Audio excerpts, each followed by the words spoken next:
What's up, guys? I am back with another podcast, and this time we are talking about season 7 of the Vampire Diaries. If you're watching me for the first time and you're probably like, who the hell is this girl? I posted TikTok reactions since it's my first time watching the Vampire Diaries. But since a lot of people who follow me on TikTok don't follow me just for the Vampire Diaries content, I was like, you know what? I may as well bring it to YouTube. All right, so let's jump into season 7. First of all, the Heretic storyline. In the beginning, I hated that. I was like, what is the point of introducing these new characters that I don't even care about, you know? All of the Heretics, except for Valerie, poof, we're gone in the blink of an eye.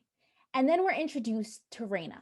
And honestly, I hated her. I don't know a single person that liked her. Even in the TikTok comments, a lot of people were like, I hate her. She was the worst character. And like, no offense to the writers, but were the writers just bored or what? Like, what was the purpose of introducing Rayna for so long, you know? And like so suddenly too. Like if she was going to be introduce her in another season, because I feel like I didn't even get the chance to learn enough about the Heretics before they just dropped dead. And now suddenly I have to learn all about somebody else that I don't care about. I understand why she was introduced because of the whole Bonnie thing later on, but it's just, I feel like there could have been a smarter way to go about that. All right, so now we're going to talk about Steroline because I love them. I'm not going to lie, I was a huge Stefan and Elena fan early on. And then Elena and Damon started getting together and I still hated Damon at that point. So I was like, no, go back with Stefan. And now that Elena's gone, I'm like, you know what? Steroline for the win. Oh, they're kissing. Oh, my Steroline heart. And like Delana, I get it, you know? Do I ship them 100%? It's iffy. But Stefan and Caroline are endgame. And if you disagree, that's completely fine. You have your own opinion. But comment down below and let me know who you ship.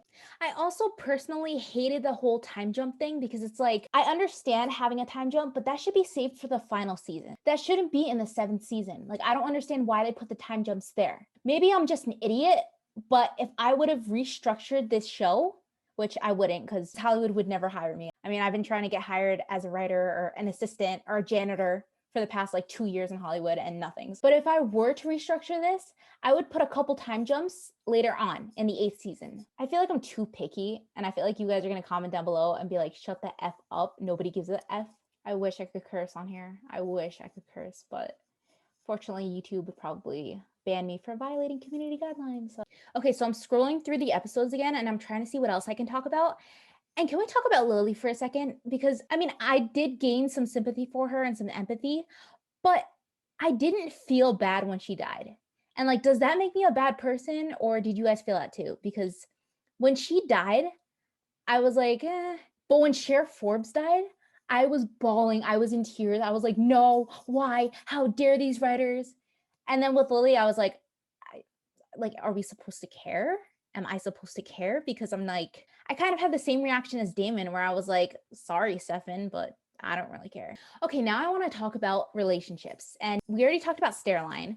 So now we're going to talk about Alaric and Caroline. In what universe were the writers gathering together at a bar one night, getting wasted, and then one of them came up with the idea to match Caroline with Alaric? Like how? Yes, I understand Caroline was a surrogate of Alaric's kids, but that relationship never made sense. And like, thank goodness when Stefan was like, who's gonna sleep in the other bedroom? That made me feel so much better. And the fact that we never saw them kiss was just like, that's the least the writers could have done. If they included a kissing scene, I probably would have vomited on the spot because like that is your teacher. And that was Elena and Jeremy's guardian. So Caroline would always come over and it's just like a very weird dynamic. So I'm glad that's over with now, finally. As for Valerie and Stefan, they were each other's true loves and like she was pregnant with his kid. So I get that they have history, but for them to be together 3 years later, it didn't sit right with me. They felt like best friends. Honestly, just let bygones be bygones. Like we saw how their relationship unfolded in the past and it was beautiful.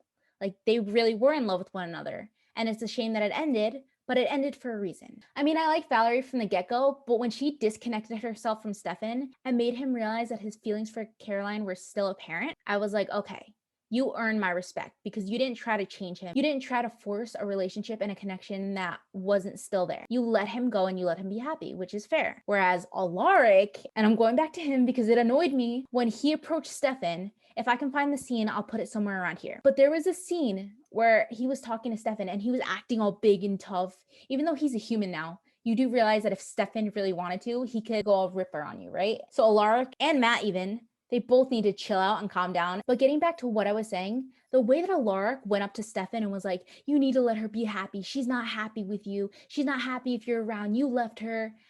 I was like, it's giving me like protective dad vibes, but they're in a relationship.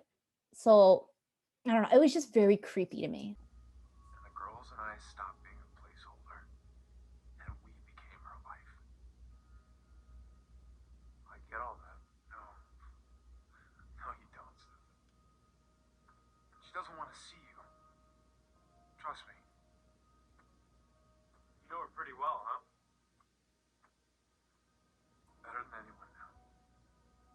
So who sleeps in the second bedroom? Okay, one thing I did really like about season 7 though were the war flashbacks. I really liked it when both Stefan and Damon were stabbed with the, what was it, the crystal. I don't remember the technical name for it, but when they went into the crystal and then they relived some of the worst memories that they've had, I was like, yes, okay, this is the content that I signed up for. The episode where Damon was reliving the war flashbacks over and over and over again, it was like a groundhog type of concept. And I loved that. I loved it because every situation was so unique. And it was like, just when he thought that he was in the clear, he wasn't.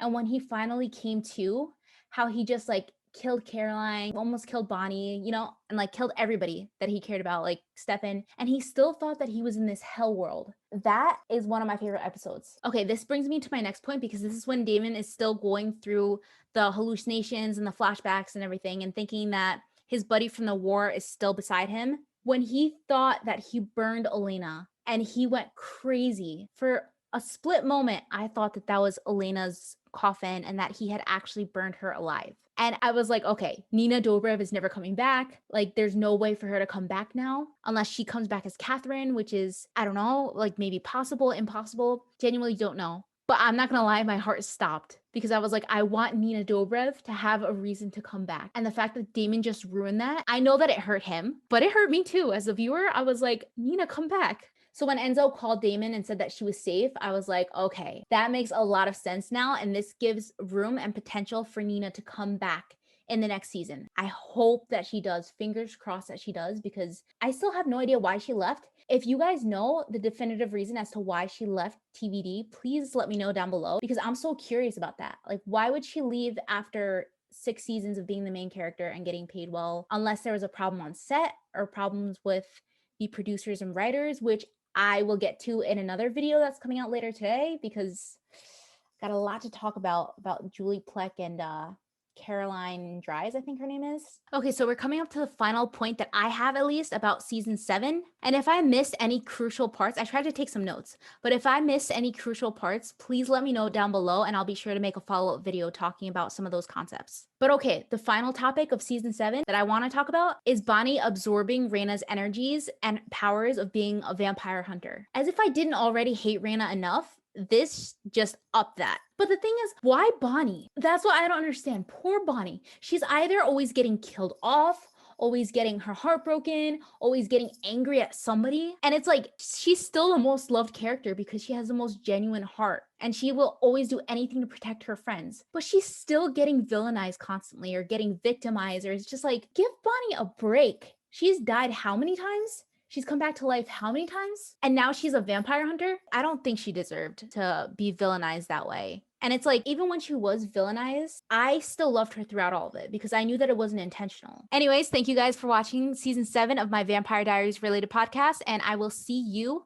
on season 8. Don't forget, in case you're interested, a new video will be uploaded later on by 2 p.m. Eastern Standard Time, which will include a friend and I talking about the mistreatment of Kat Graham and Bonnie Bennett on the Vampire Diaries. So stay tuned for that.